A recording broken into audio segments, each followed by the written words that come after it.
எத்தகைய பிரச்சனைகளையும் தீர்க்கக்கூடிய அதி அற்புதமான சக்தி உங்ககிட்ட மட்டும்தாங்க இருக்கு. உங்களை செதுக்கக்கூடிய ஒரு 3 சூப்பரான ஆயுதங்களை பற்றி தான் நான் இப்போ உங்ககிட்ட ஷேர் பண்ணிக்க போறேன். Hi friends, welcome to Chris 2021 live to the way. இதுதான் நம்ம சேனலை ஃபர்ஸ்ட் டைம் பார்க்குறீங்கன்னா சப்ஸ்கிரைப் பட்டனை ப்ரெஸ் பண்ணிட்டு கூடவே பக்கத்தில் இருக்கிற பெல் ஐக்கானை கிளிக் பண்ணிக்கோங்க. கண்டிப்பாக இந்த வீடியோ பதிவு உங்களுக்கு யூஸ்ஃபுல்லாக இருக்கும் அப்படின்ட்டு நினைக்கிறேன். யூஸ்ஃபுல்லாக இருந்துச்சு அப்படின்னா லைக் பட்டனை ப்ரெஸ் பண்ணிக்கோங்க. கண்டிப்பாக அது எனக்கு இன்னும் மேலும் மேலும் வீடியோ போடுறதுக்கு கொஞ்சம் ஒரு மோட்டிவேஷனாக இருக்கும் அப்படின்ட்டு நினைக்கிறேன். ஸோ ஃபர்ஸ்ட் பாயிண்ட் பார்த்தீங்கன்னா தெளிவான மனநிலை. எதுக்கு தெளிவான மனநிலை வேணும் அப்படின்னு பார்த்தீங்கன்னா, நீங்கள் இப்போ தான் 12th முடிச்சிருக்கலாம், ஒரு காலேஜுக்கு போகிறதுக்காக ஒரு நியூ கோர்ஸ் ஏதாச்சும் எடுக்கணும், அதுலேயா இருக்கலாம். இல்லை அப்படின்னு பார்த்தீங்கன்னா ஒரு வேலை வாய்ப்புக்காகவும் இருக்கலாம், இல்லை ஒரு ஃபேமிலி லைஃபுக்குள்ளே என்டர் ஆனதுக்கப்புறமா ஏதாச்சும் ஒரு முடிவு எடுக்கிறது பாயிண்டில் நீங்கள் இருந்தீங்கன்னா கூட இந்த பதிவு உங்களுக்கு யூஸ்ஃபுல்லாக இருக்கும். இல்லை அப்படின்னு பார்த்தீங்கன்னா காம்படிட்டிவ் எக்ஸாமுக்கு தயாராகிறவங்களா இருக்கலாம். எனக்கு கவர்மெண்ட் வேலை தான் வேணும், இல்லது இந்த வேலை இருந்துச்சு அப்படின்னா என்னோட லைஃப் நல்லா இருக்கும் அப்படின்னு சொல்லிக்கிட்டு பல யோசனைகளில் இருந்தீங்க அப்படின்னா இந்த வீடியோ பதிவை ஸ்கிப் பண்ணாமல் பாருங்கள். ஃபர்ஸ்ட் ஒன் பார்த்தீங்கன்னா தெளிவான மனநிலை. நீங்கள் ஏதாச்சும் ஒரு குழப்பத்தில் இருந்தீங்க அப்படின்னா கண்டிப்பாக உங்களால் எந்த ஒரு முடிவையுமே கரெக்டாக எடுக்க முடியாது. நீங்களே குழம்பிக்கிட்டே இருந்தீங்க அப்படின்னா உங்களை சுற்றி இருக்கிறவங்களும் உங்களை குழப்பிக்கிட்டே இருப்பாங்க.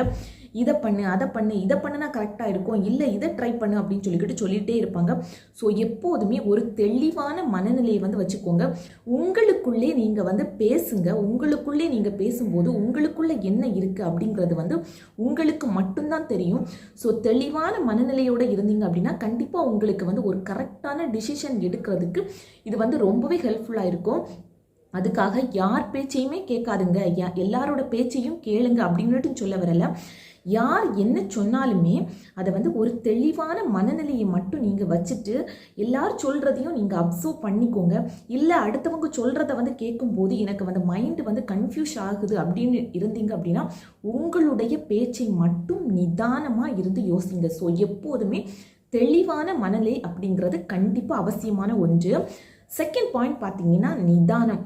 எதற்குமே ஒரு விஷயத்தை பண்ணும்போது ஒரு பறிச்சுக்கிட்டோ இல்லது சடனாக அதை முடித்தோம் அப்படின்னா அது கண்டிப்பாக அது குப்புற விழுந்தது மாதிரி தாங்க. ஸோ எந்த ஒரு செயலை செய்கிறதுக்கு முன்னாடி எப்படி நீங்கள் தெளிவான ஒரு மனநிலையில் இருந்தீங்களோ அதை செய்யும் போதும் சரி, செய்து முடிக்கும் போதும் தொடங்கும் போதும் ஒரு நிதானம் கண்டிப்பாக அவசியம். ஸோ நிதானம் அப்படின்னா எதை பண்ணாலும் ரொம்பவே பிளான் பண்ணி பண்ணணும் அப்படின்ட்டு சொல்லுவாங்க இல்லை. ஸோ அதே மாதிரி தான் ரொம்பவே நிதானமாக அதை யோசித்து முடிவெடுத்து பண்ணினீங்க அப்படின்னா எந்த ஒரு குழப்பமுமே இல்லாமல் அதை கரெக்டாக பண்ணி முடிக்கிறதுக்கும் நம்மளுடைய இலக்கை அடைகிறதுக்கும் ரொம்பவே ஹெல்ப்ஃபுல்லாக இருக்கும் அப்படின்ட்டு நினைக்கிறேன். தேர்ட் பாயிண்ட் பார்த்தீங்கன்னா மௌனம். ஸோ இந்த மௌனம் அப்படிங்கிறது ரொம்ப ரொம்ப முக்கியமான விஷயம். வளவளன்னு பேசிக்கிட்டே இருக்காமல் காரியத்தில் மட்டும் கண்ணாக இருந்தீங்க அப்படின்னா உங்கள் இலக்கை ஈஸியாக அடையலாம். பேசுகிறவன் பேசிக்கிட்டே தான் இருப்பான், சொல்கிறவன் சொல்லிக்கிட்டே இருப்பான், கேட்குறவனுக்கு மதி எங்கே போச்சு அப்படிங்கிற ஒரு பழமொழி உண்டு. கண்டிப்பாக அதுதாங்க உண்மை. ஸோ பேசுகிறவன் பேசிக்கிட்டே இருக்கட்டும், சொல்கிறவன் சொல்லிக்கிட்டே இருக்கட்டும். உங்களுக்கு என்ன பேசணுமோ அதை ஒரு பாயிண்டில் கரெக்டாக அவங்களுக்கு எக்ஸ்ப்ரெஸ் பண்ணிக்கோங்க. அந்த ஒரு பாயிண்டே கணீர்னு இருக்கணும்.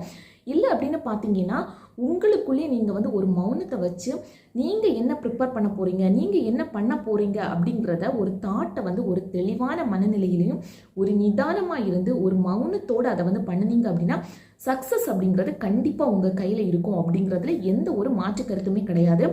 கண்டிப்பாக உங்களுக்கு இந்த வீடியோ பதிவு யூஸ்ஃபுல்லாக இருந்திருக்கும் அப்படின்ட்டு நினைக்கிறேன். இந்த வீடியோ பதிவு உங்களுடைய ஃப்ரெண்ட்ஸுக்கோ ஃபேமிலி மெம்பர்ஸுக்கோ யாருக்காச்சும் தேவைப்பட்டுச்சு அப்படின்னா இதை ஷேர் பண்ணி விடுங்க.